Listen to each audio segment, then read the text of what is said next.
At first, the body adapts. It learns to function while tired. It learns to stay alert without rest. It learns to keep going even when signals say slow down. And for a while, this works. But adaptation has a cost, and eventually, the body begins to change in ways that are harder to reverse. The nervous system exists for one primary purpose: survival. It scans the environment, assesses safety, and prepares the body to respond. When danger appears, the system activates. When safety returns, it settles. This rhythm activation followed by recovery is essential. Modern life disrupts that rhythm. Instead of clear threats with clear endings, today's stresses are persistent, abstract, and unresolved. Deadlines without closure, notifications without silence, expectations without rest.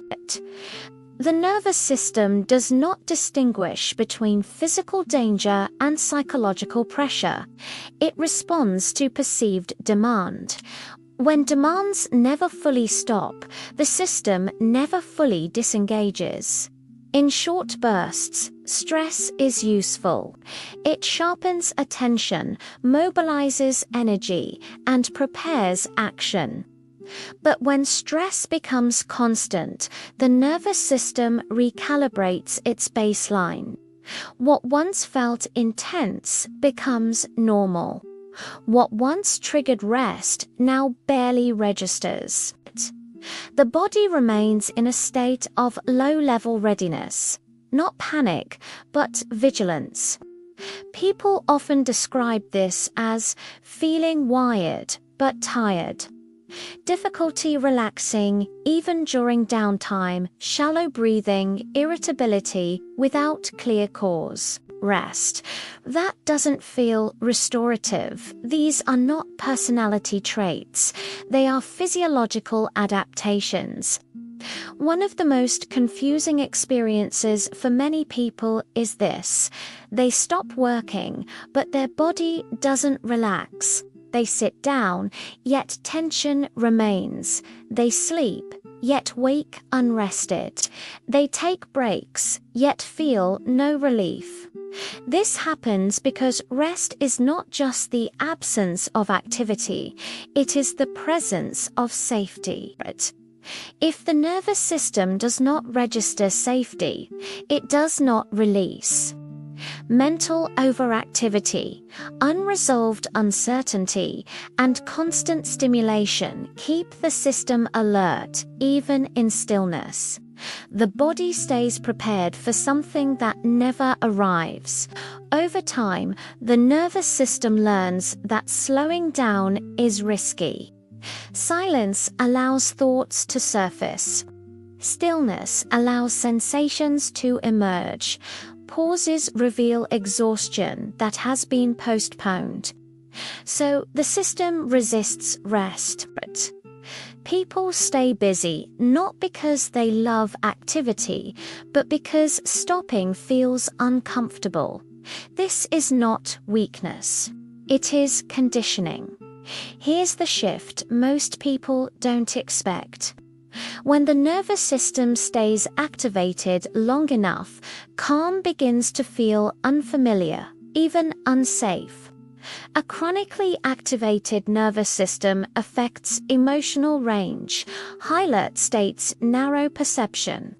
They prioritize efficiency over nuance. Subtle emotions become harder to detect. Joy feels muted. Sadness feels distant. Presence feels thin. This is why people often describe feeling emotionally flat, disconnected, less creative, less patient, less engaged with meaning, not because they don't care, but because the system is conserving energy. The body chooses survival over depth. Because these changes happen gradually, they are often misread. People assume they've become lazy, unmotivated, emotionally cold, less capable. In reality, the nervous system has shifted into long-term protection mode. The cost is subtle but cumulative. The nervous system resets through signals of safety, not willpower, predictability, gentle rhythm, single focus attention, moments without demand. These do not need to be dramatic. They need to be consistent. When the system senses that nothing is required, even briefly, it begins to recalibrate. Not instantly, but reliably. Modern life rewards endurance. It celebrates pushing through. It normalizes functioning while depleted. But the nervous system keeps the score. When activation becomes the default, exhaustion follows, not suddenly, but quietly. Understanding this changes the question. Not how do I push harder, but what has my system been carrying without rest? When the body lives in constant readiness, life doesn't stop, but depth does. Time compresses, moments blur, experience becomes thinner, everything moves faster, yet nothing feels fully lived. Now that we understand what happens to the nervous system when we never slow down, the next episode explains why everything feels faster and nothing feels deeper. If this reflection resonated, pause before moving on.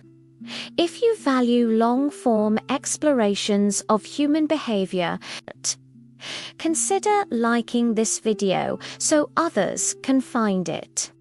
Subscribe to future episodes and share below, what does rest feel like in your body right now?